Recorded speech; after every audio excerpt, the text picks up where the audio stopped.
Hi കൂട്ടുകാരെ, ഇന്ന് കറി ഒന്നുമായിട്ടല്ല വന്നേക്കുന്നത്. ഇന്നൊരു പേരയ്ക്ക കടയിൽ നിന്ന് മേടിച്ചതാണ് കേട്ടോ. നല്ല പഴുത്ത ഒരു പേരയ്ക്കയാണ്. ഈ പേരയ്ക്ക സാധാരണ ഞങ്ങൾ പേരയ്ക്ക കിട്ടിയാൽ എങ്ങനെ തിന്നുന്നത്, ഇങ്ങനെയൊക്കെ നിങ്ങൾ തിന്നിട്ടുണ്ടെന്ന് പറയണം കേട്ടോ. കണ്ടോ, ഈ കടയിൽ നിന്നൊക്കെ മേടിക്കുന്നത് ശരിക്കും ഒന്നും ഇതല്ല, ഒരുമാതിരി വാടിയതുപോലൊക്കെ.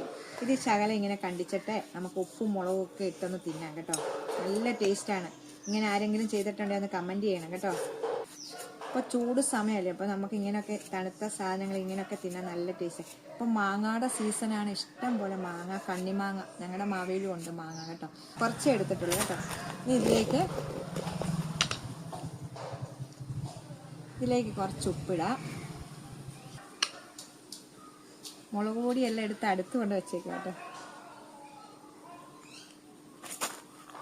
എന്നിട്ട് കൈ കൊണ്ട് ഇങ്ങനെ ഇപ്പം തന്നെ വായിക്കൂടെ വെള്ളം വരുന്നു കേട്ടോ. നല്ല ടേസ്റ്റാണ്. ഇങ്ങനെ നമ്മൾ മൂന്നാറൊക്കെ പോകുമ്പോൾ ഓരോക്കെ തേക്കടി ആ ഭാഗത്തോടൊക്കെ പോകുമ്പോൾ ഇങ്ങനെ കൈതച്ചക്കയും ഒക്കെ കാണത്തില്ല, ഇങ്ങനെ തരാൻ നമ്മുടെ ഇതിൽ അവിടെ ചെല്ലുമ്പോൾ തിന്നാൻ കിട്ടും. ഇത് കണ്ടോ, ഇങ്ങനെ തിന്നണം. സൂപ്പർ ടേസ്റ്റാണ്. ഇങ്ങനെ ആരെങ്കിലും ചെയ്തിട്ടുണ്ടെങ്കിൽ കമൻറ്റ് ചെയ്യണേ. ആർക്കൊക്കെ ഇഷ്ടമുണ്ടെന്ന് കമൻറ്റ് ചെയ്യണേ. ടാറ്റാ.